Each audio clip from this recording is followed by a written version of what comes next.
There's three areas I'd like to talk about, though, in a bit more detail this evening that Intergovernmental Panel on Climate Change didn't really cover very well for a number of reasons. The first reason is that they stopped collecting their data in 2005, and we've had a couple of years of really interesting scientific discoveries since then. The second is that they backed away from areas of great uncertainty, and our climate system is full of what are called non-linearities. It's where there are sudden shifts. And they're very difficult to model. If you look at any of the computer projections, you'll see they're all just linear.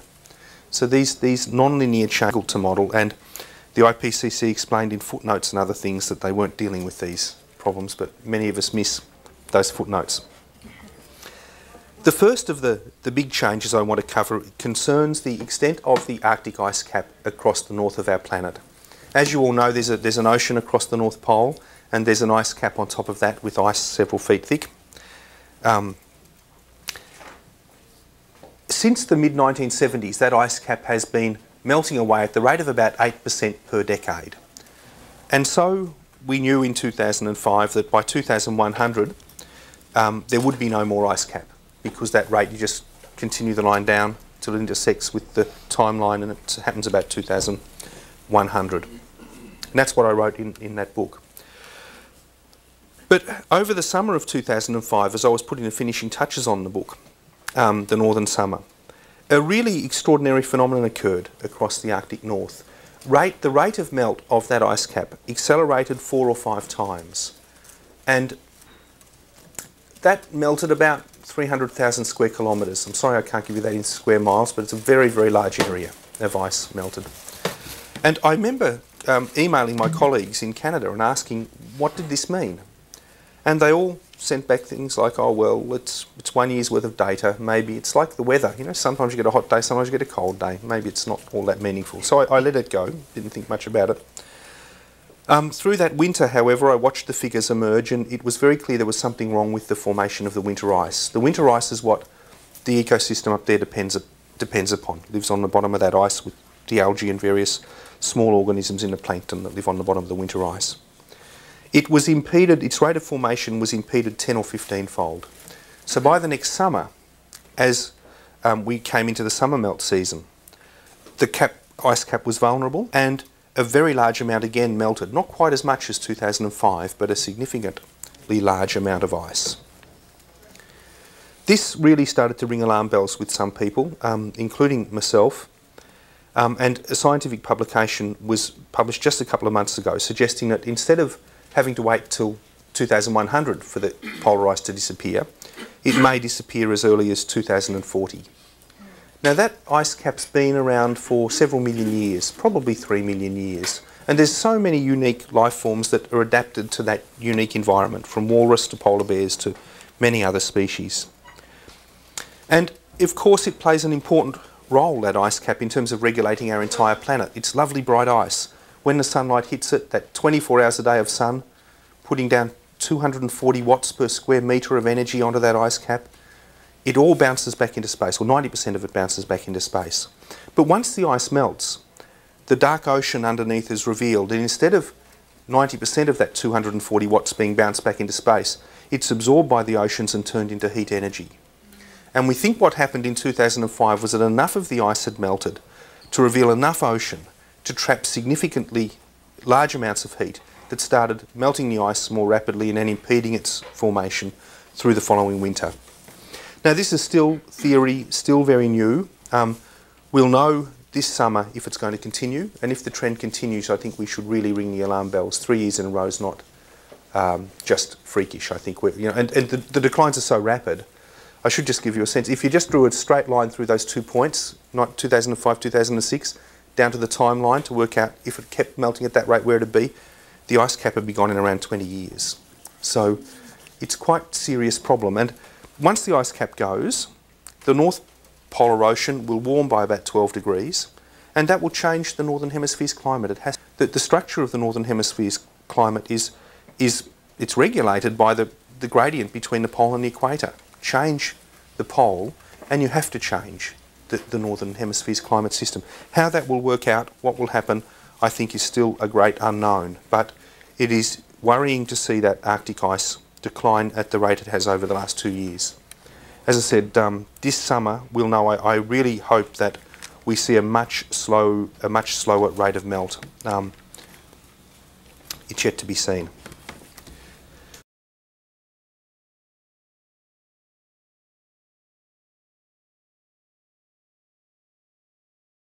Scientists say they might have the answer to why the weather seems so bad for so long. They say the wind current known as the jet stream is to blame. Kath Turner reports. Record low temperatures, rare snowstorms and ice hitting southern states in the US, widespread flooding and torrential rain in the UK, dozens of cold weather related deaths. In parts of the Northern Hemisphere, this winter has a lot to answer for. It's been harsher and longer than normal. A new study suggests an increase in temperatures in the Arctic is to blame. The jet stream is a river of air which circles the globe and creates the weather over North America and Europe. The bigger the difference in temperature between the Arctic and the tropics, the faster the jet stream moves. But in recent years, it's become weaker and strayed off course. Because of the rapid Arctic warming, we're seeing that these waves are getting bigger. And we know that when these waves get larger, they travel from west to east more slowly. And because they're responsible for the weather that we experience here on the surface, that means that the weather that we experience is lasting longer. So it seems like you're kind of stuck in one weather pattern for longer than you used to be. The northeast corner of the US has already been battered by 14 snowstorms this season, and technically there's still another month of winter left. But scientists have already started analysing the data and are using it to try to predict future weather patterns. Severe weather goes well beyond a safe topic for small talk. It can cause major problems for livestock, crops, food supplies, water use and shelter. The forecast isn't good. Experts warn we should expect more extreme weather more often. We don't expect the Arctic to cool off again anytime soon as we keep putting carbon dioxide into the atmosphere. This is all connected back to the fact that the globe is warming and that the Arctic is warming even faster, partly related to the loss of sea ice, and it's all because we're putting these fossil fuel greenhouse gases into the atmosphere. Tonight, the worst day of the big chill. The freeze reaches all 50 states. It's cold as hell out there. Jim Axelrod has the Northeast, Mark Strassman the South, Jeff Begay's the travel trouble, and Dean Reynolds is with those in greatest danger. This is the CBS Evening News with Scott Pelley. Good evening. For a whole lot of Americans, this was the coldest day of their lives. As the Arctic air moved east overnight, the mercury headed south to new lows not seen in decades or longer. The 4 degrees in New York City and 9 below in Pittsburgh broke records that were set more than a century ago. And in the south, Atlanta hit 6 degrees, breaking a record that had stood for more than 40 years. This is what the well-dressed man was wearing in Chicago today. The cold and wind made it both painful and dangerous to be outside. In Baltimore, a water main break left a car frozen in place. More flights were canceled today, but relief is on the way. We have a team of correspondents covering the deep freeze. First, we'll go to Jim Axelrod in New York. Jim? Well, it's not just that New York City broke a 118-year-old record this morning, Scott, when the temperature hit 4 degrees. It's the swing that's so stunning. It was 50 degrees here yesterday, but that was before the polar vortex swept in. The Arctic air pushed into the Northeast just in time for the morning rush and forced New York City firefighters to thaw frozen hydrants with steam and sledgehammers. Just yesterday, New Yorkers like Lizzie Gifford could have walked their dogs in shorts. Not today. I've got probably 11 layers going on here, but this is stupid. Pittsburgh, Philadelphia, and Trenton were among 45 places setting records. In Cleveland, where it was 10 below, hanging ice blocked the train tracks. But Buffalo, New York may have set the frigid standard for misery. Never mind the 5 below temperature, which tied a 72-year-old record. It came with a blizzard that closed the New York State Thruway and may dump more than 3 feet of snow before it's all over. New Yorkers have made more than 200,000 cold weather-related calls to the city's helpline in the last 24 hours.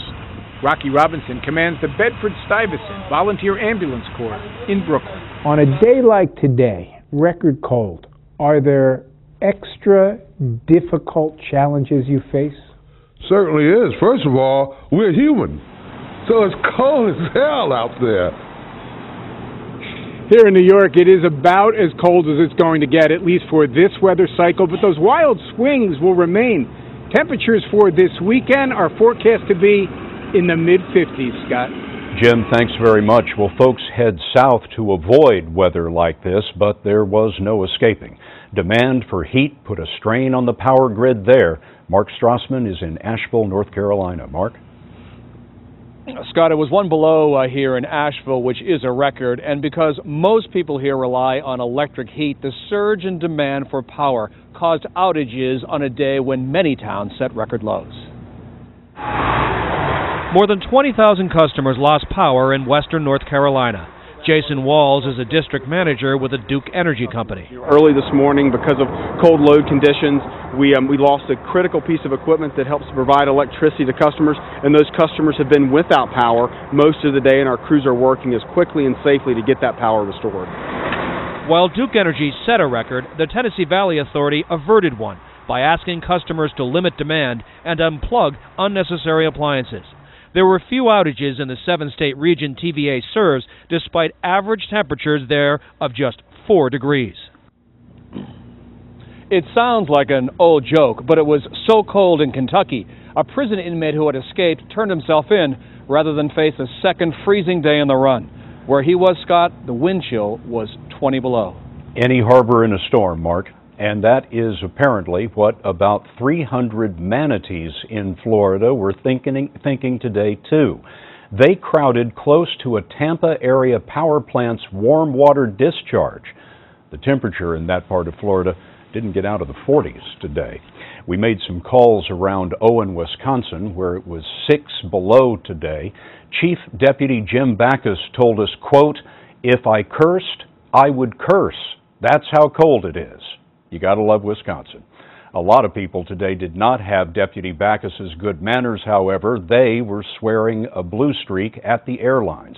More than 2,500 flights were canceled today, bringing the total since January 2nd to more than 17,000.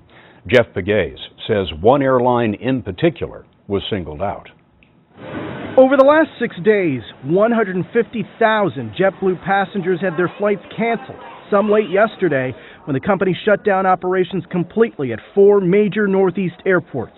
In a conference call, the airline's chief operating officer, Rob Marister, denied that it was bad planning. The headline is huge storm followed by an ice storm, complicated by infrastructure challenges in the New York airports that caused and forced unplanned closures.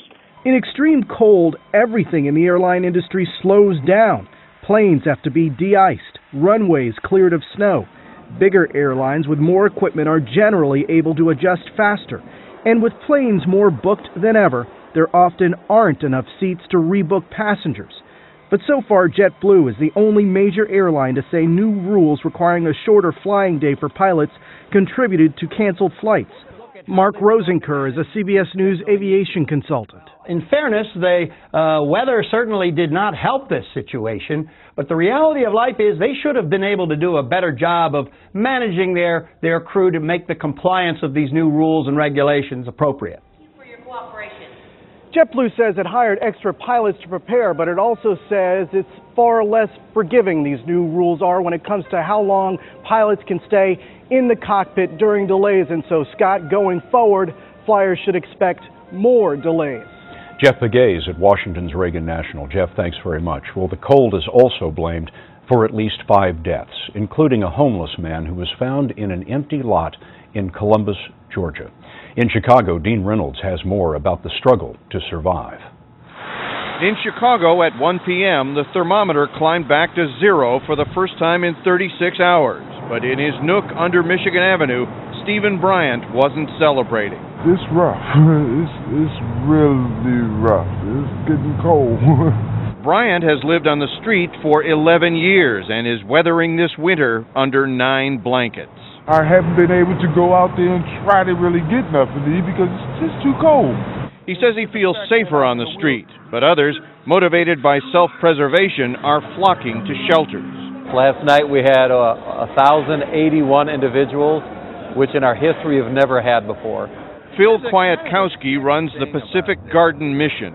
There are certain homeless individuals that may try to brave it outside under a bridge or in a car, but when elements are like they were last night, it is life and death, and it forces them to come into a shelter. Have you been in shelters before? Yeah, about 2 years ago. Floyd Pilkington just arrived in Chicago from Mississippi, looking for work and a place to stay. Did you spend a night in the car? Yeah, we spent 2 nights in the car when we first got here. When it was really seriously cold? Saturday night and Sunday night. And authorities here in Chicago are allowing the shelters to stay open 24 hours a day instead of the usual 12. And right now, Scott, they're operating at 95% capacity. Dean, thanks very much.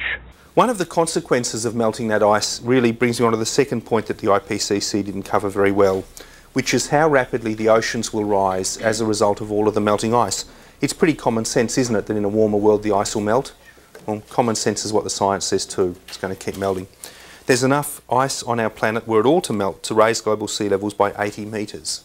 So it's that's 80 metres is what, 240 odd feet, something like that. So the seas can come up a lot if all of that were to melt.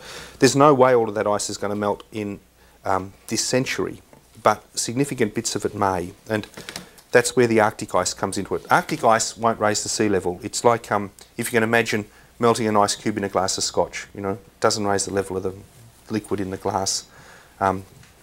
But land ice will raise the level of the oceans. The Greenland ice cap's the last remnant of an enormous ice cap that dominated much of the northern hemisphere just 20,000 years ago. There's enough ice in the Greenland ice cap to raise global sea levels by about 6 metres if it were all to melt. It's a very large ice cap. And as the oceans warm around Greenland, and as the atmosphere above Greenland warms, more pressure is put on that ice. And we see that result year by year. Ever more of the surface of the ice cap is melting and forming large ponds, and that water runs down through eskers or holes in the ice through to the interface of the bedrock and the ice, which is 2 miles down, and lubricates that bedrock. One way we know that that's happening is that the ice is starting to move, and the movement's betrayed by the occurrence of glacial earthquakes. They happen when a piece of ice moves very suddenly.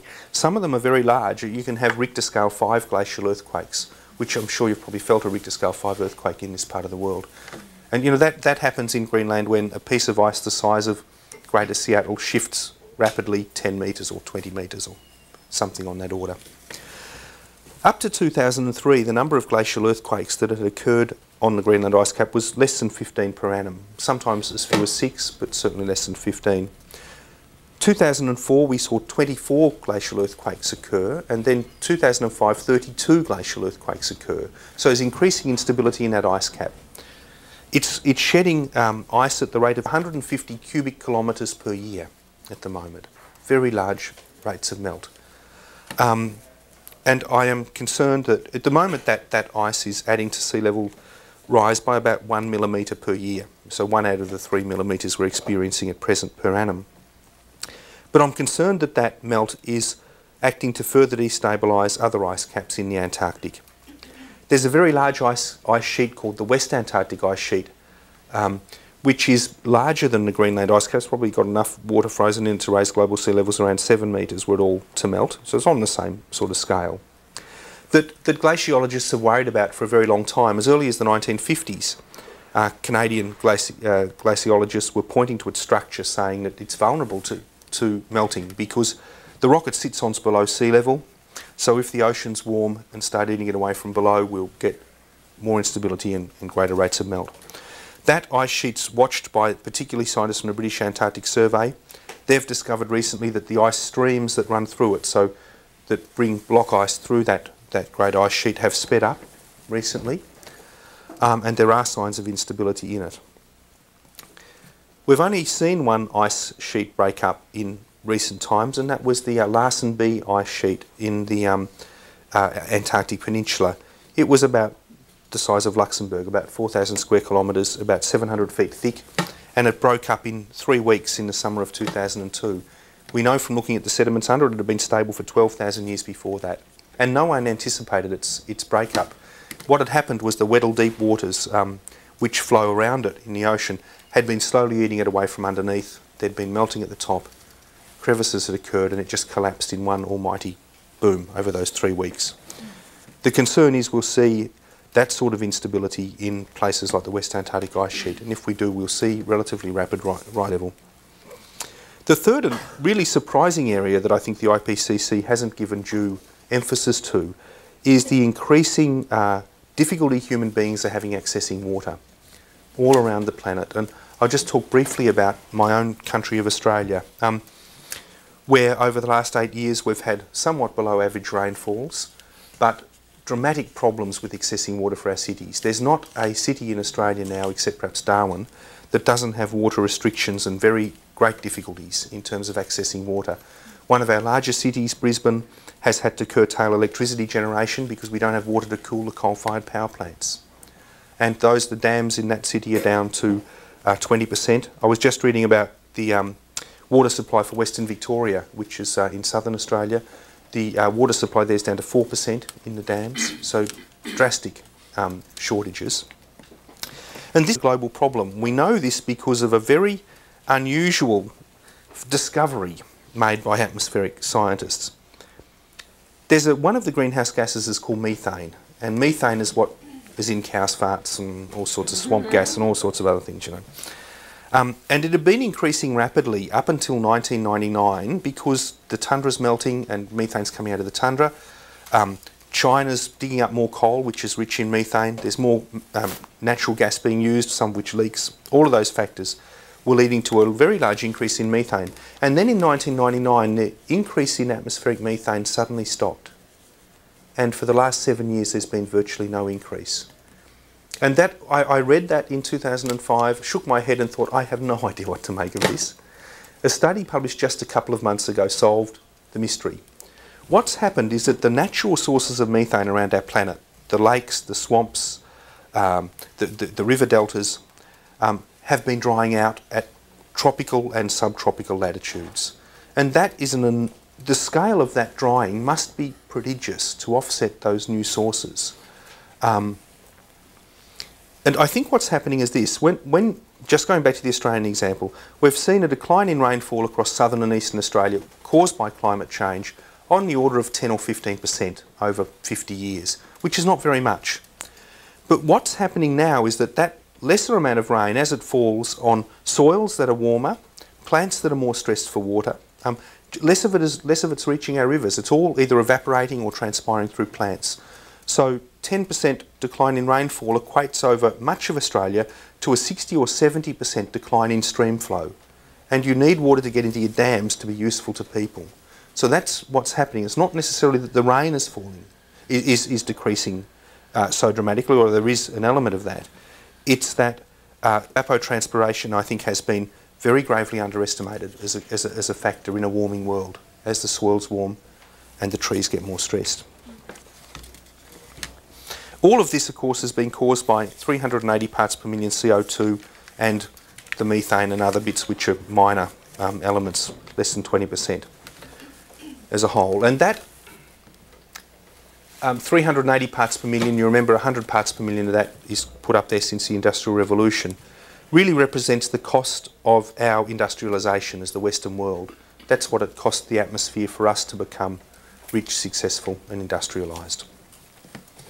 I'd like to just paint a worst case scenario based on these trends for you, not to scare you, but to let you know how I think things might unfold if we don't actually deal with this problem fairly promptly.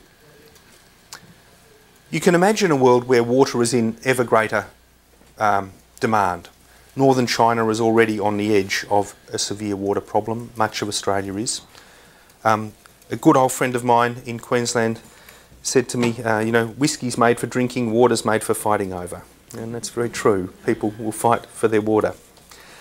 And you can imagine a world where that's happening, where sea levels are rising, and if they rise substantially, causing a lot of infrastructure damage to our coastal infrastructure, perhaps whole cities like Amsterdam being under threat. We can imagine nations of the world spending trillions of dollars to secure that coastal infrastructure. And if they continue to rise, the waters continue to rise, we can imagine interruption to our port facilities and curtailment of our international sea trade. And of course, international sea trade is what knits us together as a global civilization. Without that sea trade, our global civilization simply wouldn't exist. And in addition to that, hundreds of millions of refugees, particularly in places like East Asia, where there are lots of people living very close to areas that are vulnerable to inundation. Europe thinks it's got problems today with, I don't know, a few tens or hundreds of thousands of African immigrants, illegal immigrants. And you people think you've got problems with a few million Mexican immigrants coming into the country. Some of you do anyway, I know all of you don't. But imagine what it'll be like when it's hundreds of millions of people looking for new homes. We all know that us humans have a dark side. You'd be foolish to deny it. And that as we get stressed, more impoverished and more threatened, that dark side tends to come out. And this world of ours is absolutely awash with the most vicious weapons that have ever been devised. And I can see those stresses just leading to a world that's more stressed, more inwards looking, more xenophobic. Perhaps some of the things we saw in this country after September the 11th, but magnified on a much larger scale. And when that happens, we lose the need to cooperate as a species, and that is the only thing that will save us from these changes. It's the only thing that will allow us to regulate our atmosphere to the benefit of all. So I can see a new dark age developing, one in which those terrible weapons are out there and our children and grandchildren will have a much diminished quality of life.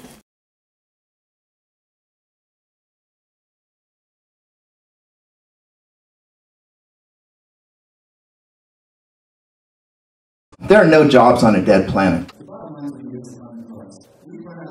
If you're a 4-pack-a-day tobacco smoker, it matters whether you stop smoking 4 or 5 cigarettes a day or 4 packs a day.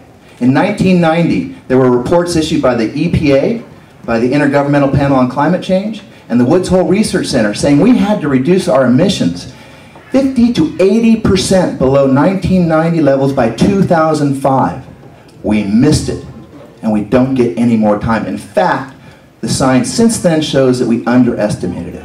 50% of Greenland's ice, the base is melting. The Democrats and Republicans have failed us. We have to rebuild our entire economic infrastructure to post fossil fuel, post nuclear as fast as possible. This is no longer vision for the future. We care about our kids. We have to stretch our minds and go beyond this paradigm. Hi, I'm Andy Caffrey, and I approve this message.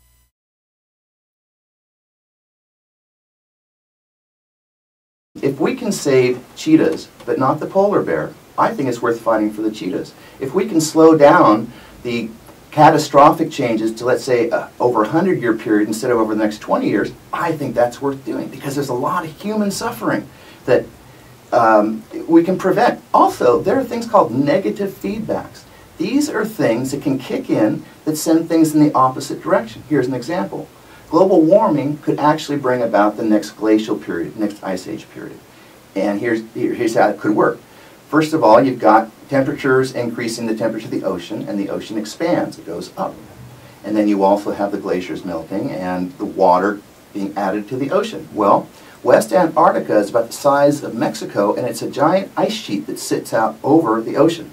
And most of the ice is actually above sea level, so it is not water, ice that's in the water. It will, if it melts, raise sea level. So what happens is, at a certain point, the sea level lifts up that shelf and it breaks off. Well, and it disintegrates over about a 20-year period. Something like that did happen 120,000 years ago. Sea level jumped from where it is now up 20 feet and then down from that point at least 50 feet in a 100-year period. That's an almost 1 foot net sea level change per year. And so what happens is that 120,000 years ago, whatever caused that 20 feet sea level increase, the next ice period was on. And so I think what happened was the ice sheet holds the ice in Antarctica, and the rest of the ice in Antarctica started to move outward, doubled the area that Antarctica is white. And this happens every winter. The sea ice doubles the area that's white down there. And that reflected enough heat off the planet to cool the planet. And so we went into an ice period. I got into this thing really hardcore when I started learning that we could be triggering the next ice age. Now, that's what I'm hoping for. So, you know, we're dealing with a catastrophe that you can't put your hand on. It's not like, you know, if someone's a tweaker, you know, you can lay out the path in front of them if they keep on going. But with this, I think all you really have to do is start looking at the glaciers and look at the polar ice. Because these are the things that everyone's watching right now, especially the Arctic. You know, we've had the biggest melt this year ever. And, well, and Greenland as well. I mean, that another huge hunk just fell off last week. Right. About twice the size of Manhattan. By the way, there's no particular threat from that particular iceberg breaking off. It's just part of a pattern. Well, the whole thing, it reminds me a little bit of the put the frog in the pot and then, you know, start the water to boil. And when do we notice that our demise is imminent? Well, you know, this is where the test for humanity comes in. Can our intelligence override our instincts? You know, I'm really sympathetic for people not wanting to deal with this issue. Our brains are not designed to deal with things like parts per billion or things that happen over thousands of years. So we have to use our brains to get over this lifestyle where we tend to respond to things immediately in front of us. You know, I also do a lot of work with homeless because these people are right here. Their suffering's right there. I know a lot of people do that for the elderly, disabled, whatever, and that's all good work. So what I am suggesting is that everyone take 1/10 of their activist time, kind of tithe their activist time, and go to the BBC News site and realclimate.org and just start reading some of these articles. That's all you have to do to start, and then start talking to your friends so that your friends get a sense that, hey, this is something we should all be talking about. It's not some fringe thing. A lot of people are afraid to talk about the climate crisis. Right. Right. So then the question is, what do we do about it? How do we get off fossil fuels? They are calling it an anti-nuclear movement. We have to come together. We have to design this. No one else is going to do it. Dozens gathered near PG&E's Humboldt Bay power plant to voice their concerns about nuclear threats. Now, among the concerns is when and where the spent fuel would be transported at the Humboldt Bay power plant. Now, the plant has been decommissioned for nearly more than 30 years, and the spent fuel is currently being stored underground in containers that PG&E says could withstand a major earthquake. Now, this protest is just one of several we have covered in the last few months here at News Channel 3, and many of the protests involve the same people. News Channel 3's Andrea Marvin has more. End nuclear power. Redwoods, not deadwoods. Signs seem to be popping up everywhere, protesting something. From school budget cuts to police brutality. This night is hot day. To the widening of Richardson Grove. Even a tax cut rally had News Channel 3 on the scene. Totals in at $3.9 billion. And although some of the issues are different, some of the people remain the same. Same people involved with Cop Watch as people involved with Richardson Grove and nuclear roundups. So we asked, are these groups just anti-government? Well, no. In fact, at 2:15 today, I'm announcing that I'm running for Congress against Mike Thompson. Running against government to change government. Well, I think that the climate crisis should be the central organizing principle for our economic and energy policies in the future.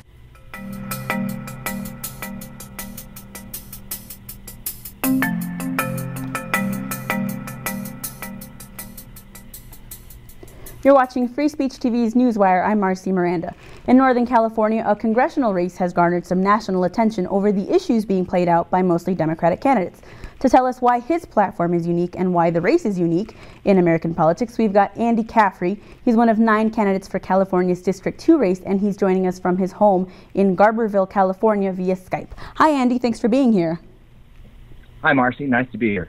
Great. So tell us a little bit, paint this picture. Why is this congressional race in California big on a national level? Why should we care in congressional politics on the national level? Well, we have a number of really severe crises that the Democrats and Republicans seem to be incapable of dealing with. And I think that's because of entrenched corporate power. So what we have to do is find a way to get non-corporatists elected. And we live in a very unique district here on the north coast of California. It runs from the Oregon border down to the Golden Gate Bridge. And it's also registered 62% Democratic and 15% Republican. So if a person wins a Democratic primary here, they win the whole race. So what I've been doing is working to put together a project in which we combine community organizing with the net roots to reach as many people online and in person as the corporatist candidates reach by buying TV ads. And if we can find a way of succeeding at that here in this district, then it can happen in other districts. So after I'm elected in 2012, 3, 4, 5, 6 other people who are more famous activists, perhaps a Jim Hightower or a Winona LaDuke, can come in 2014, and we can really start to shut down the war machine, shut down the corporatist support, and start moving forward to deal with the climate crisis and the economy. Okay, so we'll talk about corporate power and how that's playing out or not in your race in a little bit, but let's go back to some of the issues. You announced your candidacy for Congress in April on the eve of the Chernobyl anniversary, and climate change is one of the issues that you are really passionate about and have been. You've done some activism in the past around that. Talk a little bit about that and some of the other issues that you are tackling in your campaign. Well, I've been following the climate issue for 30 years. In fact, I'm the world's first grassroots climate crisis organizer, and I coined that meme, climate crisis, back in 1996 as a response to Bill Clinton sending Al Gore to gut the Kyoto Treaty. I've been studying in particular the polar ice situation, which has been worrying me terribly for the last 15 years, and yet no one is talking about it. Right now, half of Greenland is melting. And if you look at the science that came out in 1990, it indicated we had to reduce our emissions 55 to 80% by the year 2000 or 2005. Instead, the emissions went up, and they're going to keep on going up unless something changes.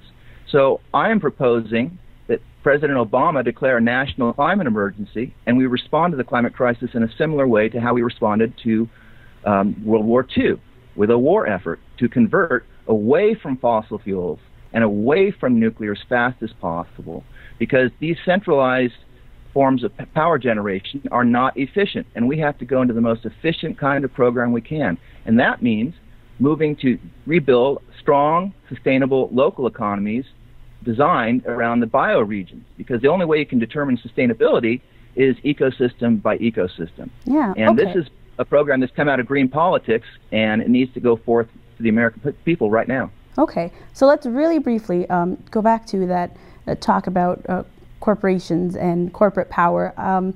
How many of the other candidates in your district are pursuing corporate power? Real briefly, we got about 30 seconds.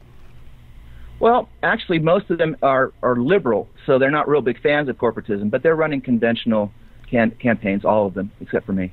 Yeah, so it seems like there's a whole lot of a good future here for a campaign that's not run on corporate power for really grassroots levels. Is that right? Yeah, and I think it's critical that we do it now because we don't have any more time. Great. Well, that's all the time we've got for today. Andy, thank you so much for joining us. My pleasure. Thanks so much. Joining us was Andy Caffrey, a congressional candidate for Northern California's District 2. To read more about his campaign, visit his website at caffreyforcongress.org. For more of Newswire, visit us online at freespeech.org. Thanks for watching.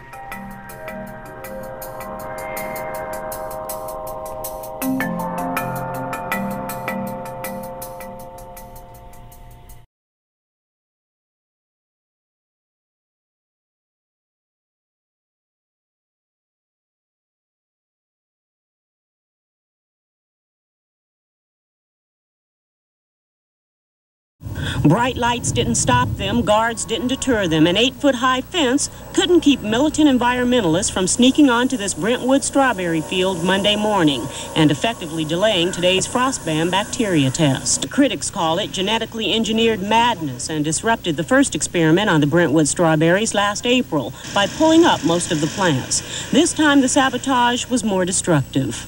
One protester showed up at Friday's sunrise test. Until you have a Bhopal or Chernobyl, you can't stop things like this. Skeptics are wondering if altering the biology of the food is the right substitute. But repeated resistance to the frostband testing could force the company to take the experiments out of the state or even out of the country. Australia is one place that they're looking at. But the environmental activists say they have people in Australia and they'll try the same kinds of tactics there. Hi, I'm Andy Caffrey, and I approve this message. The Republicans are destroying our democracy. They are literally dismantling it.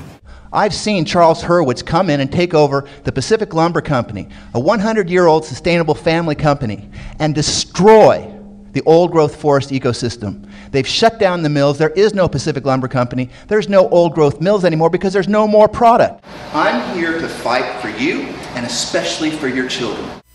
Hi, I'm Andy Caffrey, and I approve this message.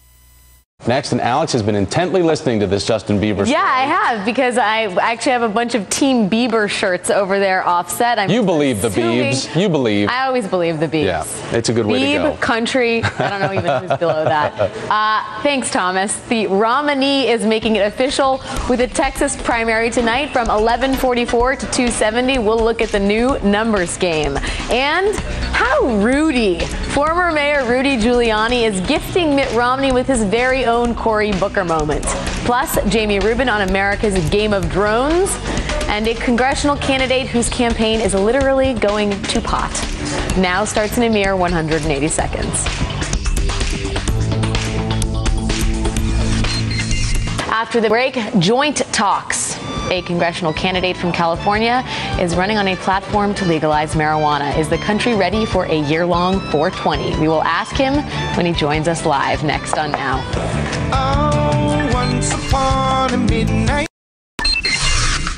I have a bumper sticker that tells you I'm certainly on the side of the fish, I'm against the drones in the national forest, and I am a medical marijuana patient. So I'd like to introduce a friend of mine, John Llewellyn.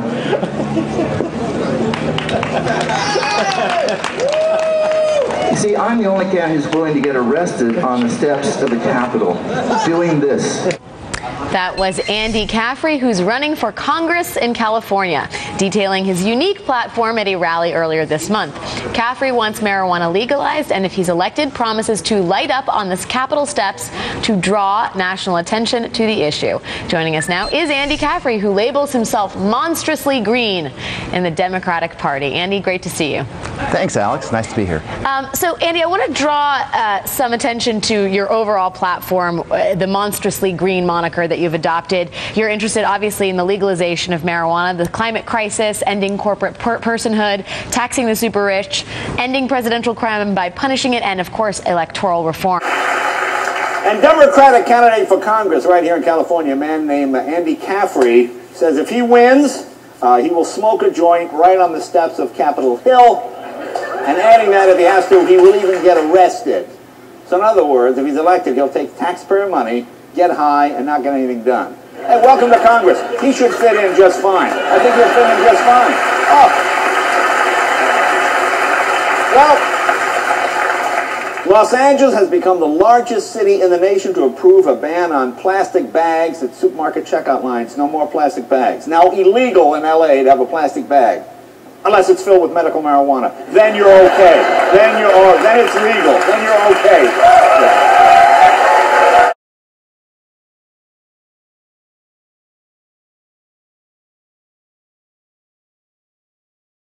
My politics are green, and I'm running to basically challenge democratic liberal politics with Earth First, Deep Ecology, green politics. And if you guys get me past the Republican on June 3rd, then we will have the first national green politics versus liberal democratic politics debate in the nation's history. Because for the presidential debates, they wouldn't let the Greens speak. And I'm green even though I'm registered Democrat. So it's going to be a very interesting race, unlike any in the country before, and I hope you'll get involved. And so what I'd like to do is start talking about change. How do we make change, and what are we actually trying to do here? You know, there's a bunch of people here for a lot of different reasons.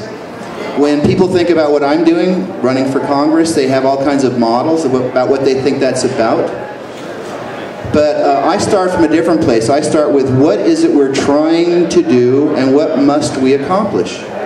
So I've been working on the climate issue for about 30 years, worked in Earth First, done videos, worked with scientists, and after 33 years of working on it, nothing is really happening.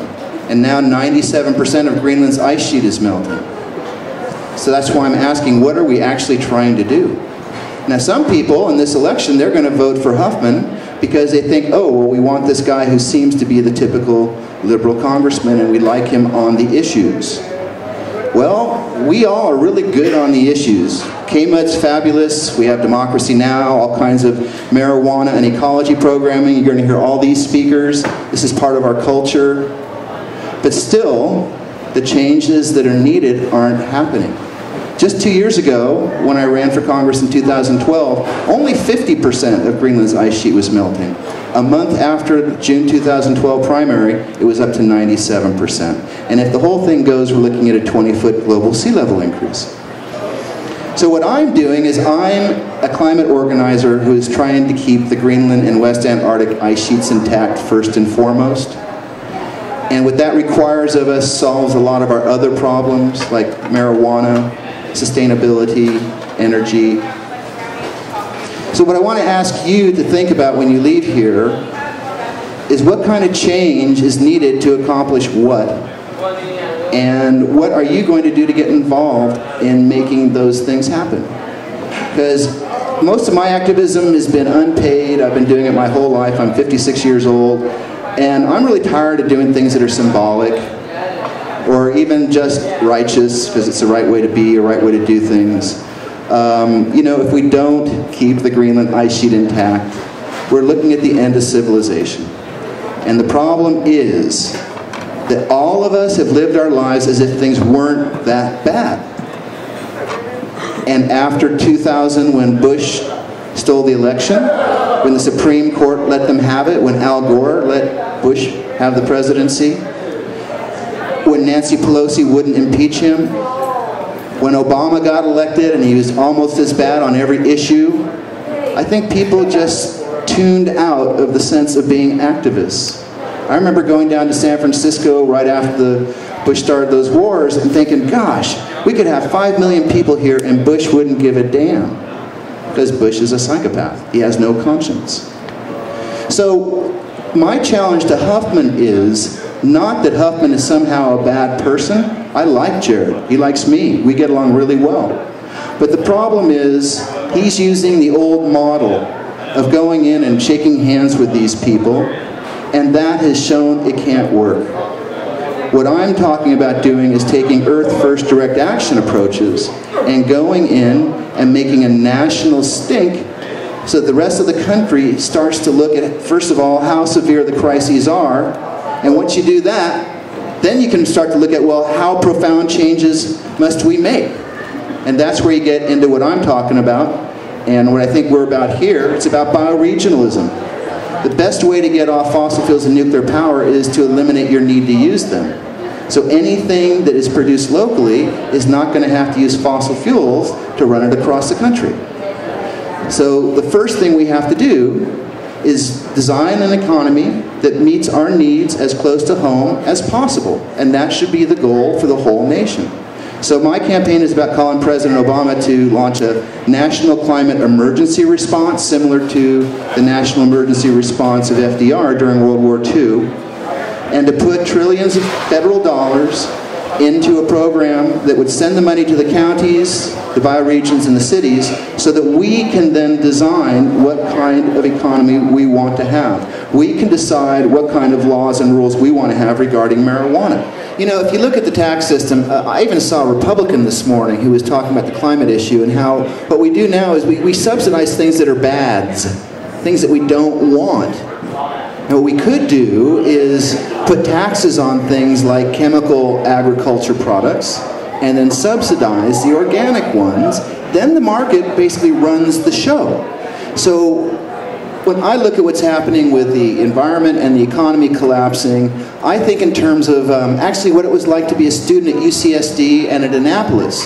You go to Annapolis, you got your health care, you've got your food, your clothing, they give you Cornish game hens, you've got a gym, you've got all these incredible things, and it's all paid for by Uncle Sam because society, through Congress, decides that this thing is so important to our nation, protecting us, that we are going to subsidize that. Now, I feel that we should decide that not having homeless people is a top priority, that living safe in your community is a priority, and that there are all kinds of things that as the economy falls apart and people can't afford to do it for themselves, that we can support. I think we should have free public education through PhD. I think we should have single-payer health care.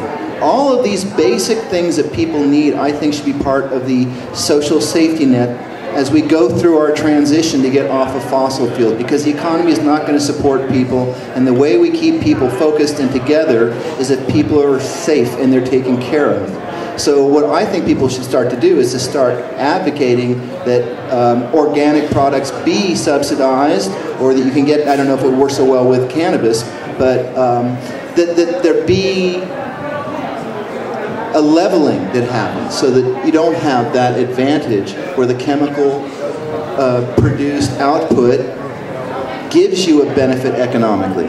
You basically want to take away that economic advantage, and once you've done that, then people will do the right thing.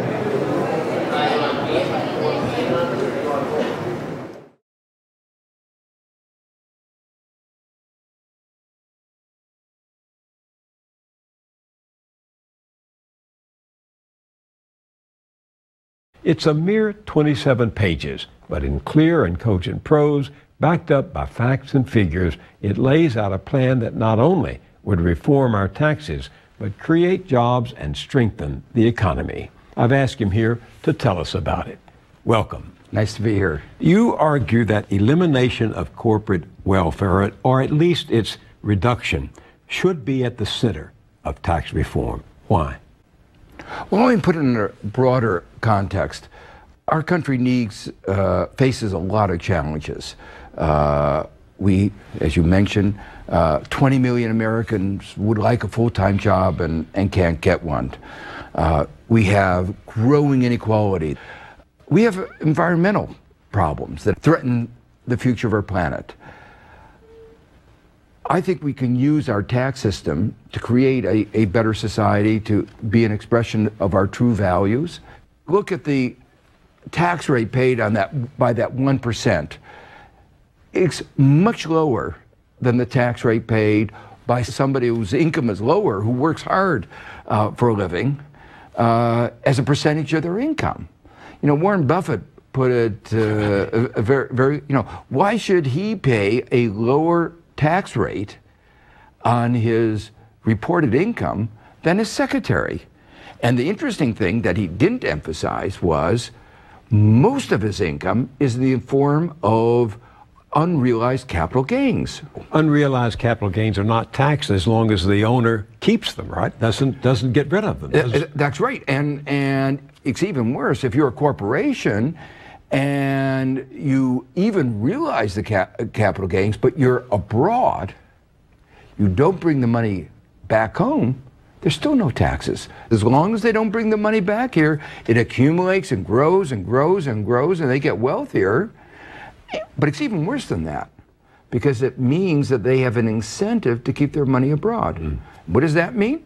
They have an incentive to create jobs abroad. And with our trade agreements, they can take the goods they are produced abroad with this tax-free money, bring it back in the United States, basically making it unfair competition with the goods produced by Americans. The whole discussion of who are the job creators, I think, has been misplaced. You know, what really creates jobs is demand. I spend my money to buy things. Exactly. Americans of all income groups are entrepreneurial. You got people across our income distribution who, when there's a demand, respond to that demand. But if there's no demand, there won't be jobs. Now, the problem is that the people in the 1% have so much money that they can't spend it all. The people at the bottom are spending all of their income and hardly getting by. In fact, a very large fraction of those in the bottom 80% are spending more than their income, and it's part of the instability of our economy. So the point is, this inequality to which our tax system contributes actually weakens our demand. So these 20 million people I referred to, and you referred to in your report, who are looking for full-time work but can't find it, if they had that work, they'd be spending their money. They're not going to send it to the Cayman Islands, right? And they're going to be paying taxes because they don't have the opportunities for tax avoidance that the people who have the Cayman Islands and can use these unlimited IRAs and other ways of tax avoidance, you know, they don't keep their money in the Cayman Islands because the sunshine makes the money grow better. They put their money there because the lack of sunshine, the way of tax avoidance. Dark money, money in the shadows, money now going into our political process, as you know so well, to reinforce this tax code. That's right, reinforce a tax code which has led America to be the country with the highest level of inequality of any of the advanced countries. Give us a working definition for the laity of corporate welfare.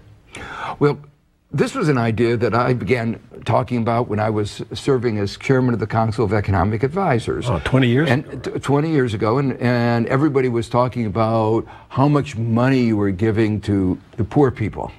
And it wasn't, if you actually looked at the amount of money, it wasn't that much. But we said, well, you're also giving away a lot of money to rich corporations, directly and indirectly.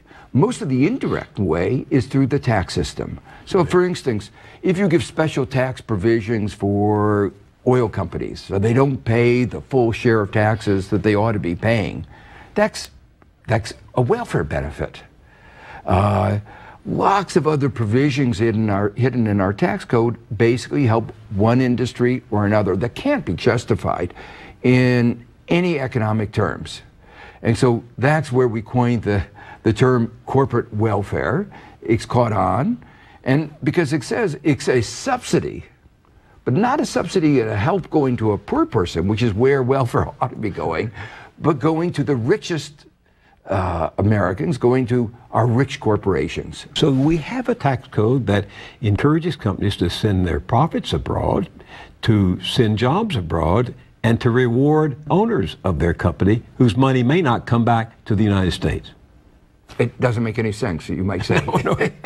and the fact it doesn't, you know, one of the reasons I wrote the paper was, you know, there's a lot of discussion going on about we have a budget deficit.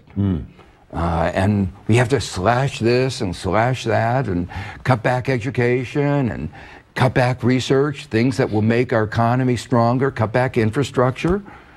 And I think that's counterproductive. It's weakening our economy. But the point I make in this paper is it would be easy for us to raise the requisite revenue. This is not a problem. This is not as if it's going to oppress our economy. We could actually raise the money and make our economy stronger.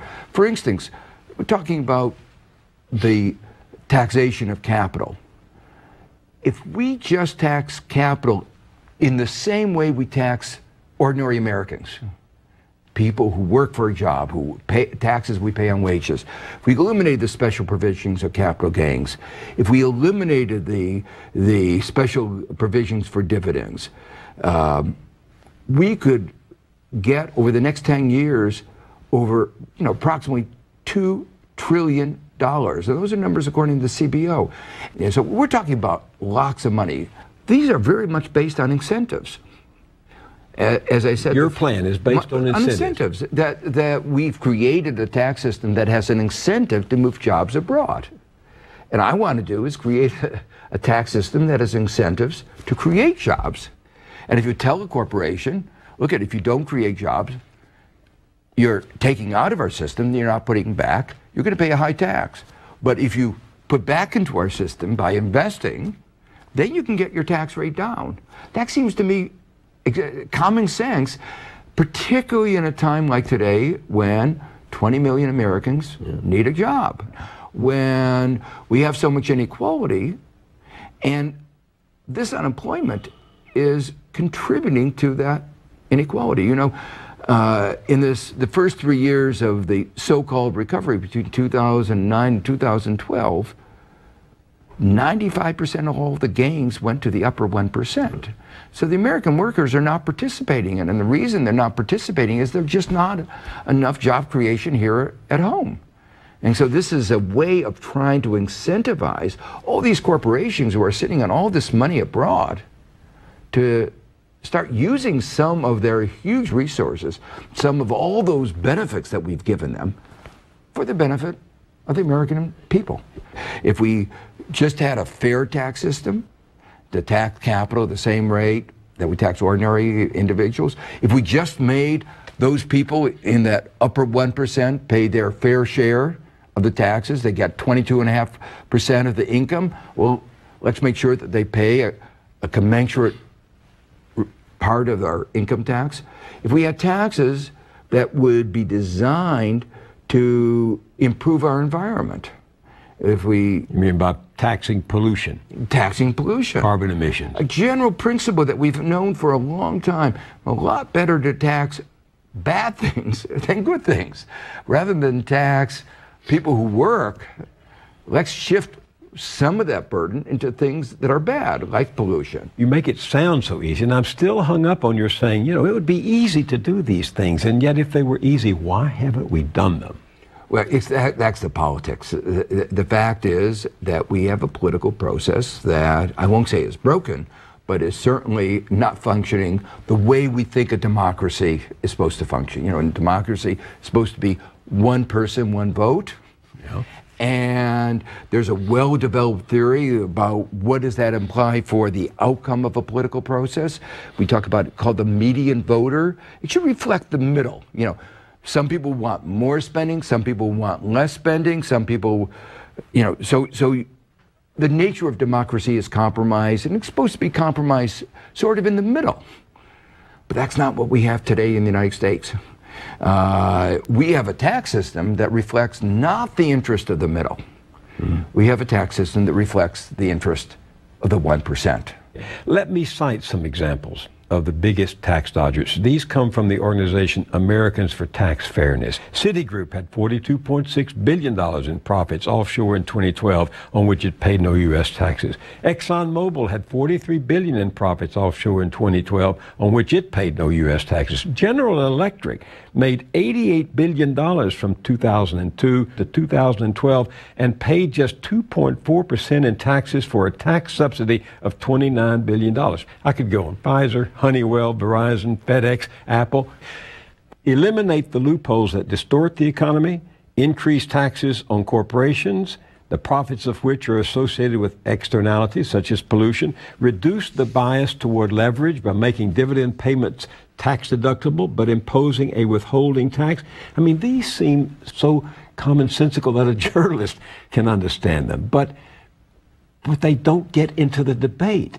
The figures make sense to me, but the politics doesn't, because these are the people, once again, who dominate our system with their contributions to the politicians, who then have no interest in changing a system that rewards their donors. We have this vicious cycle where economic inequality gets translated into political inequality, that gets translated into rules of the game that lead to more economic inequality, and which allow that economic inequality to get translated into ever more political inequality. So my view, you know, the only way we're going to break into this vicious cycle is if people come to understand that there is an alternative system out here, that there's an alternative way of raising taxes, that we are not really faced with a budget crisis. It's a man-made crisis. You know, when we had the government shutdown, we realized that that was a political crisis. That wasn't an economic crisis. And the same thing about our budget crisis. You know, it's not that we couldn't raise the revenues in a way which actually could make our economy stronger. We can. But we have to step up and realize that we are agents of change. And that's the biggest barrier I see right now, is that people just have tuned out. And so again, I'll ask you, what are we trying to do? Now, I'd like you to remember three things from my little talk. The first one is pot. But I mean the kind that you put on your stove. I want you to picture a pot of water, and you turn the heat up, and you start to see the water boil more and more and more. Well, that's what the atmosphere is like with global warming. You put more energy into the atmosphere, it's like putting more energy into the water on the pot that you have on the stove. And when you do that, you get more evaporation, more water in the atmosphere, and when that water hits the northern cold fronts, you get more snow. So that's why global warming leads to more snow, because it causes more ocean evaporation, more water can hit the cold fronts. Now what's happened is our inaction has permanently changed the planet. This polar vortex is a result of global warming. It's very important how different the temperature is between the equator and the poles. The bigger the difference, the more energy there is to move the tropical heat to the poles, and the more active a storm system we have on the northern hemisphere. And I'm saying that because that determines how fast the jet stream goes, it determines where the jet stream goes. And what's happened is we've warmed the North Pole so much that the difference between the North Pole, think of like a polarity, positive, negative, the difference between them is diminished, and so the jet stream has slowed down. And like a top, when a top slows down, it dips further and further. That's what's happening with the jet stream, and it's why the jet stream went down into the south. It also slows it down, so the storms take longer to pass. So I'm only saying that so that you realize that we don't have any more time. This is something going on right now, and I invite you to get really serious about what matters to you, and to start thinking very seriously and strategically about how we can accomplish what we need to accomplish. Okay, the second thing I'd like you to remember is tide pools. Now, how do we determine how big a disaster the climate crisis is? Well, when I was in high school, I had a special marine biology class, and we'd go to the tide pools, and we'd measure temperature, salinity, and pH in the tide pools every hour, and then we go out into the waves and do the same thing with the ocean. Now, if you think about it, as you go through the course of the day and the tide goes out, the tide pools become isolated. And as it gets hotter and hotter, the water gets hotter, it evaporates more, leaving more salt to water. And so the critters that evolve in the tide pools evolve to handle that kind of change in temperature and salinity. But the fish that swim in the ocean, that same heat comes down and it's absorbed by the entire global ocean. So it doesn't change very much. And so the fish in the ocean evolve only limited tolerances. So if you take those fish and put them in a tide pool, that difference is enough to kill those fish. So in that case, that much of a change in salinity or temperature in the ocean would be lethal to various species. We have limitations too, and this is where the third thing is. I want you to remember 2.5 million years. 2.5 million years. That's 2.5 million years ago is when the Pleistocene started, the era of ice ages. And the reason 2.5 million years matters is because our limits are determined by what we have gone through in the last 2.5 million years. The planet was much warmer before that. Our species didn't exist. We evolved within certain limits. So our tolerances are determined by the range that we went through. And what's happened is, with CO2, is the highest it's ever been in that 2.5 million years is 290 parts per million, and we're at 400 now. The lowest it's been during the 2.5 million years is 170 parts per million. So that is about 120 part per million natural range over 2.5 million years, and now we've doubled that range. Now it's going twice as far. So we're in deep trouble. And I think we can't depend on any of the conventional ways that we've done things in the past. In the 80s, a lot of my Earth First friends, we did our tree sits and road blockades, we go to hearings and all kinds of things, and we have some fabulous groups here, conservation biology groups, to do all this great stuff, but the world has gotten much worse. And back in the 80s, we accused the Sierra Club of just rearranging deck chairs on the Titanic because they were abandoning places like Headwaters Forest, which Earth First saved. Well, nowadays, the things we were doing in the 80s are rearranging the deck chairs. Because what we really have to do is deal with the fundamental structures of our society. And if we don't do that, anything else we're working on, and I'd love it when you help homeless people or do immediate things, that's a great thing to do, but at a certain point, the ice breaks, 20-foot sea level increases, and 80 of the 100 largest cities in the world will be swamped by that. To me, this is the battle line. This is like Hitler. You say, okay, we are going to do the things we need to do to stop Hitler. Well, we have to do the same thing with climate. And what we have to do, because we're so far above the natural variations, we have to get off fossil fuels as fast as we possibly can. That's the game. That's what we have to do. So, I'll tell you a little bit about marijuana. In 2012, when I ran for Congress, I was the first candidate to smoke a joint as a candidate out in public. I did it as a direct action to confront Obama, whose administration was shutting down our cannabis dispensaries. And the reason I smoked the joint as a Democratic congressional candidate was I realized that the American people were ready for it, that we were ready for legalization. And my doing that got me on MSNBC.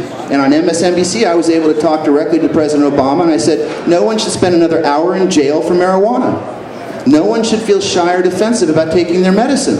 And thousands of people really suffer when you shut down the dispensaries. A week later, Jay Leno said a couple of jokes about me. A month later, Obama announced that he might do an October surprise of legalizing marijuana. Now, before this happened, Obama's position was against legalization. When I was on TV, they showed clips of Obama saying he was against it. But what I think happened was Obama was ready for it too. Obama knows what marijuana is. He doesn't have mystical notions based on horror stories. And he knows no one should be in jail. So then after that, you had Colorado and Washington. And then, wouldn't you know it, Obama announced that he was ending mandatory minimums for marijuana. People were not going to be spending decades in jail. And then he said they were going to back off on the 20 states that have legalized marijuana one way or another. So he's backing off on the dispensaries. I think, and this is not to give me credit, it's more to talk about potential of what we can change. I think Obama was listening. I think what he was going to do last October 2 years ago is reschedule marijuana. Because that's the only way he could legalize it. So,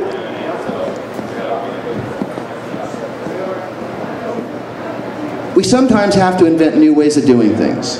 And what I'm doing as a congressional candidate is inventing a way that non-corporatists can displace the monsters who are in Congress now, because they are absolutely not going to do what has to do. And the only option we have if we want to save the planet for our kids and grandkids and the other species is we have to find a way of getting those people out.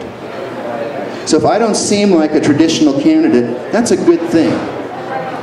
People know who I am because I'm being myself, and I've been an activist, and I refine what I'm doing.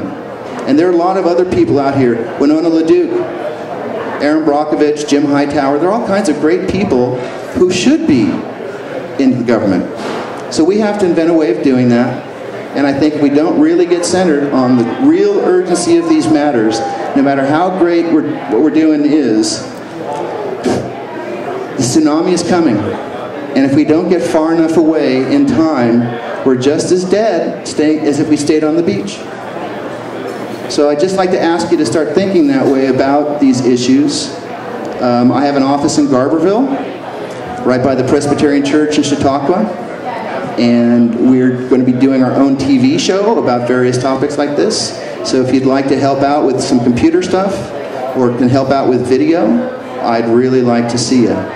So thank you very much, and thanks to everybody else who's here.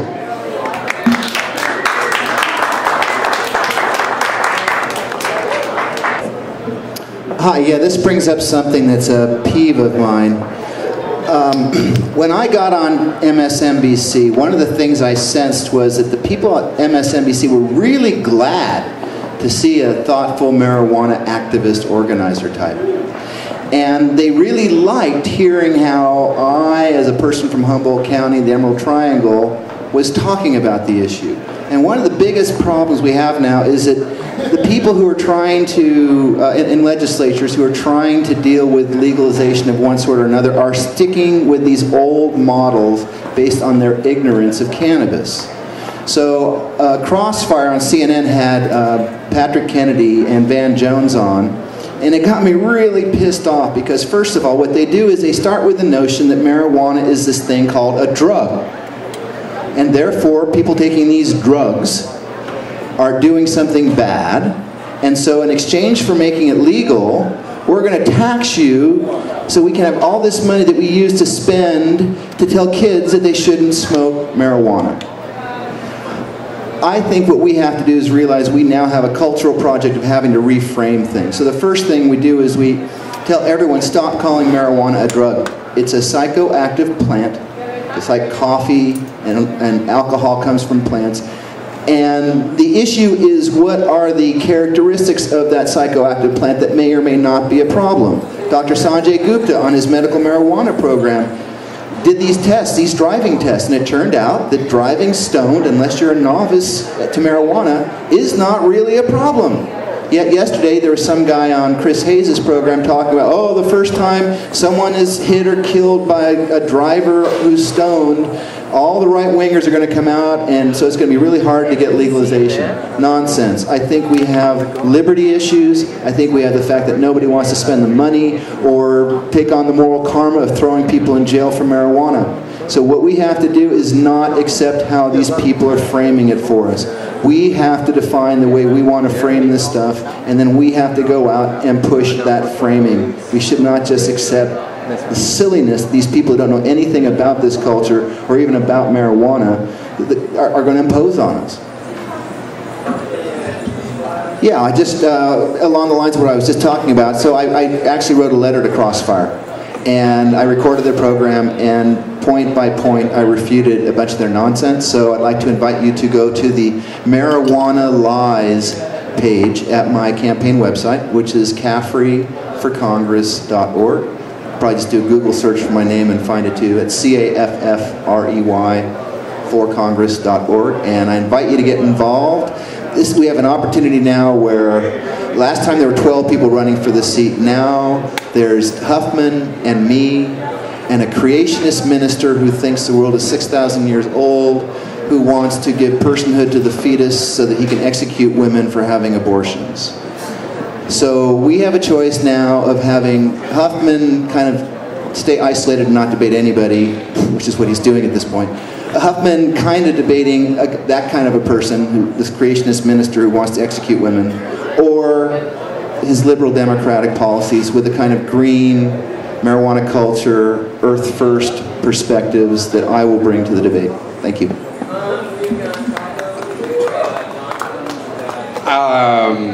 I just want to say that this place is beautiful, and you people are beautiful, and what we do here is beautiful. And cannabis has revolutionized this region in the last 40 years, and cannabis has revolutionized much of California in the last 20 years, and is revolutionizing the entire world. And I think it's important that we here are on the forefront of that, and I think that being on the forefront of that revolution means that we do our best on our farms, we take care of the fish, we take care of the forests, we take care of our families, we take care of each other. And I think that it involves getting organized, and I think it involves paying attention. And there's a fundamental truth that, you know, every vote not cast is a vote of complicity with the status quo. So if you're not engaged and if you're not out there getting involved, like, we can make a difference. And we have a responsibility to this place, to ourselves, and to the herb that's revolutionized our lives to make that difference. And the time has never been more upon us than it is today. And I know they've been saying it's going to be legal next year for 20 years, but one of those times they're going to be right, and let's not let it happen to us. Let's make sure it happens because of us. And let's grab our flag and let's get out front. And it's slowly becoming clear to scientists what part of the brain is most affected. It's the prefrontal cortex. It's very important for planning, thinking, coordinating your behaviors. There are tons of marijuana receptors in this region, and we think that marijuana, particularly in the novice, can disrupt all of those behaviors. An impairment that Hart cautions could be dangerous, especially when driving. You may prematurely hit your brakes, you may prematurely hit the gas pedal, a wide range of things. You may make a turn without looking more carefully. Look at this experiment done by CNN affiliate KIRO in Washington State. Subjects smoked marijuana and then drove. One was a daily medical marijuana smoker, and another, an infrequent weekend smoker. Relaxed and buzzed. The more the novice user smoked, the more trouble behind the wheel. Watch yourself, watch yourself. But interestingly, the habitual smoker didn't have as much trouble. I wouldn't pull her off the road, no. No, not yet. And that's something I witnessed firsthand driving around with 19-year-old Chaz Moore. The day that I spent with him, he had been smoking all day long. Do you feel impaired at all? No, I don't. I feel normal. Turns out when you test people who have a lot of experience with cannabis, you don't see many disruptions. But if you test people who have sort of a limited history with cannabis, you can see some clear, pronounced disruptions.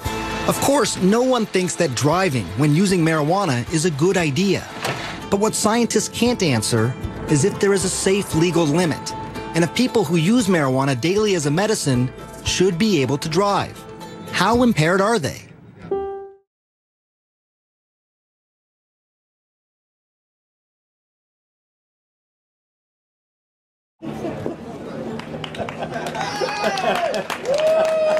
You see, I'm the only guy who's willing to get arrested on the steps of the Capitol doing this. I don't think another person should spend another hour in jail for marijuana-related crimes. There's no reason why people who are medical marijuana smokers should feel shy or defensive about taking their medicine. Their lives are ruined when President Obama comes in here and shuts down the dispensaries. Hi, I'm Andy Caffrey, and I approve this message. And CNBC is reporting that America lost 129,000 millionaires last year. Whew. Or as Mitt Romney calls them, an endangered species we have to protect. We have to protect these people. They are, well, and President Obama arrived in Los Angeles today. This is true. His plane landed at LAX from San Francisco at 4:20. 4:20. I can't imagine why he picked that time to arrive. Well, a new book out claims that Barack Obama smoked a lot of marijuana while he was in high school. You know, if I had to choose a candidate I thought was smoking a lot of dope, I would have to go with Romney. No, I mean, he's the one with a short-term memory. Remember, he's the one that said, I don't know exactly what I said, but I stand by what I said, whatever it was. Doesn't that sound like the guy that's high? Maybe I'm wrong.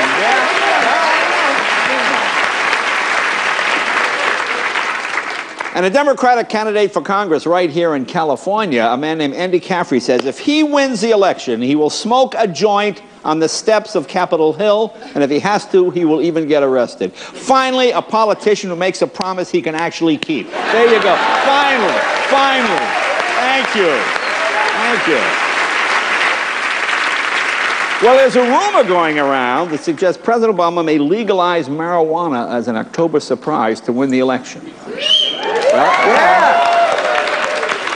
And if he doesn't win, at least he'll have a way to mellow out later. So, whatever happens.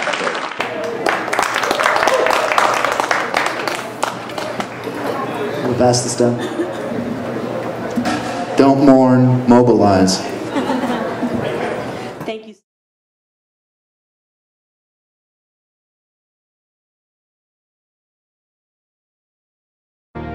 Scientists have long been warning of the risks posed by melting ice sheets, but a study released today offers the most definitive word yet from NASA and other researchers that parts of the ice sheet in West Antarctica are melting, a pattern they say is now irreversible.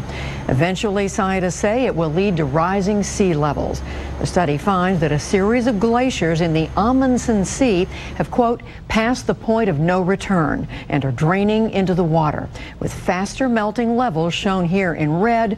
One is shown here in time-lapse footage. And some of these glaciers have been retreating by more than a mile a year between 1996 and 2011. It's been expected that there was going to be melting, there was going to be sea level rise. What's different about what you've reported today?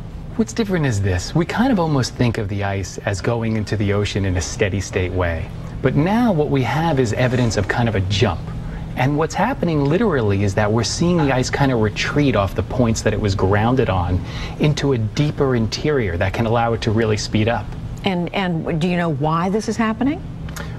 We know why in that we know that it's warm water that's coming from deep parts around Antarctica and getting blown up onto the continental shelf and under this ice and causing it to melt. And what's causing that water to be warm and causing it to move in the direction it is? So around Antarctica, the circumantarctic deep water is actually warmer than the surface water, which is very cold. And the general idea is that probably winds that have changed their patterns because of global warming, coupled also with the ozone hole over Antarctica, have led to stronger wind patterns around Antarctica. And how confident are scientists that that's the cause, that that's behind it? Pretty confident in that. And one thing you have to understand is that this released today, and there were actually 2 studies that came out. This idea has been talked about since the 1970s, and the whole scientific community has been working on this for a long time. Not just these studies with satellites, but ships that have gone to the area and actually measured the water temperatures. We've actually even gone out and made a hole along with the National Science Foundation in one of the ice shelves.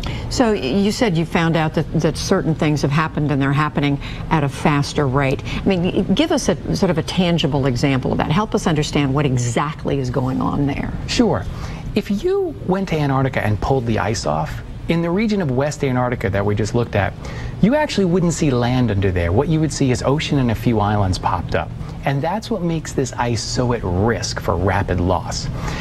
But the ice is so thick that it displaces all the water and kind of sits down on the bedrock. But what's happened is that it's retreated away from its coastal area. And as it retreats and thins, it starts to float on that water, and that allows it to speed up and flow more rapidly into the ocean. And the thing is, you don't just think about it like, oh, well, my beach house, my house is 4 feet above sea level. Well, the problem is during a storm surge or something else, you get additional problems. So small amounts are really impactful. And when the report says this is irreversible, what does that mean? Okay, this was the fascinating part of this research. Because that part of Antarctica, typically we think of a continent, you think of like the United States, the ocean's here and the continent goes up like this. In Antarctica, the continent is down below sea level and the ice is really thick on it. What happens is that as that ice retreats in, it begins to float because there's no continent for it to pull up on. Okay? And that's what makes this so risky and why it can flow into the ocean and collapse so rapidly. But does that literally mean there's nothing that humans can do to slow this down at this point? Tough call. And again, that does kind of get to the cutting edge of the earth. What we know is this: based on the basic physics and the geometry, the shape of the bed in that area, this should continue to retreat unless there was some wildly different thing, such as there was no more warm water entering this part of Antarctica. Why do you say that's a wild thing? Well, you'd have to really fundamentally change ocean circulation and atmospheric circulation. We're actually doing pretty well at kind of closing the sea level budget and getting to a point where we can really project into the future about how things are going to change. And I feel like sometimes when people hear about climate change and sea level rise, they think it's all based on these computer models that probably have these big uncertainties. One of the key studies that came out today, this is based on observations, right? Actually looking at how these glaciers are changing and speeding up. So it's not some projection, some mathematical model. No, with a lot of uncertainty. This is like aircraft have gone and flown over and put radar signals down that measured the rock under the ice and where it is. Candidates for this position are Jared Huffman, incumbent, Andy Caffrey, and Dale K. Mensing. When I was in high school, and shortly after that, I worked for the Institute for Inshore Marine Biology. I went off to Annapolis to find out they cut out their marine biology program and ended up at UC San Diego, where I was able to work and do projects with the Scripps Institution of Oceanography. Oceanography is how I got into environmentalism. We need to back up a little bit and look at the broad picture. I'm running for Congress because of the climate crisis. 16 years ago, I wrote a paper, I'm the only person on the planet to do it, about the threat of the climate crisis to the West Antarctic Ice Sheet. And in fact, for 34 years, I've worked on the climate because I was afraid we were going to get to this point where it was unstoppable. Because it's unstoppable, the Republicans have now assured that 80 of the 100 biggest cities in the world will be wiped out. The West Antarctic Ice Sheet is not just going to add 4 feet of sea level increase, and it's not going to take centuries. It happened 120,000 years ago. Sea level went up 20 feet and then it dropped 50 feet in 100 years. We have to have a whole national program to get off of fossil fuels immediately, as fast as possible, and that includes developing a bioregional economy, not a globalized economy, and that bioregional economy is human-scaled. Perhaps he can correct me, but my understanding was that 2 years ago, Mr. Huffman sort of suggested that because he was able to pass, I don't know, 50 bills or so in the 5 years he was in the Assembly, that he would be able to transfer those skills to what's going on in Congress.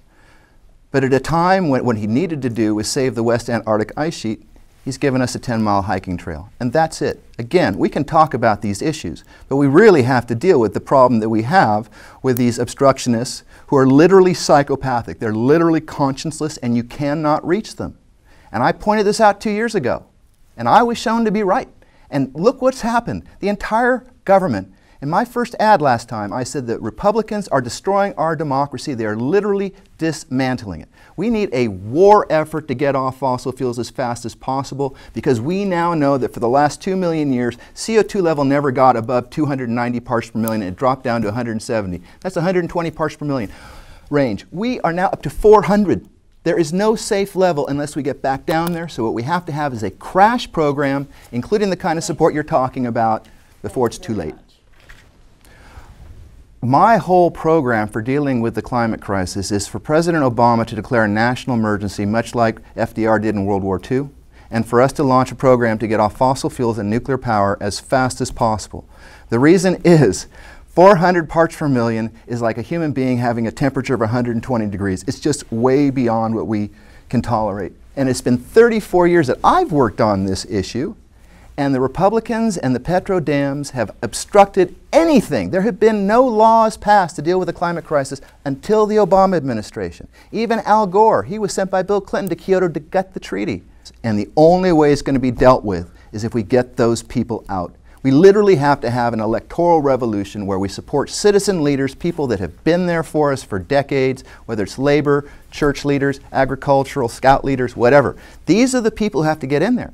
Now, if you look at the climate situation, if we have to get off fossil fuels as fast as possible, how do you do that pragmatically? Well, the easiest way is to not need the energy, which means we have to basically move towards localized, bioregional, sustainable economies. That is the task of this national emergency I'm calling on the President to do, which is we have to literally rebuild our infrastructure so we don't need these fossil fuels 10 years from now, because these two gentlemen apparently don't get it. The news Wednesday about West Antarctica is it's too late. These Republican obstructionists have now given a death sentence to 80 of the 100 biggest cities on the world. There's not going to be a eureka at the end of the century. Do you understand that? 34 years of not taking care of this, letting it get up to 400 parts per million, there's a price to pay. These people have now signed the death sentence for Eureka, San Rafael, Stinson Beach, Honolulu, the rest of it. 2 years ago, I had a little chat with the congressman, and I asked him, aren't you worried when you hear me talking about the West Antarctic ice sheet breaking up, 20-foot sea level increases, and that 50% of Greenland's ice sheet is melting? And he said, well, yes, it is a concern, but I believe in an incrementalist approach. Well, it's now too late for West Antarctica. We're going to have a 20-foot sea level rise. Is it going to be this century or the next one? I don't know that it makes that big a difference. So what we have to do is get very clear on the climate issue as a national security priority. National security. If you don't go far enough away from the beach before a tsunami comes, you're just as dead as if you stayed on the beach. And what's happened now is the Democrats and the Republicans have betrayed us. As far as marijuana goes, I have a rescheduled petition which I launched in September. Government was shut down. I've relaunched it today. You can go there, and if 100,000 people sign it, the President will probably reschedule marijuana.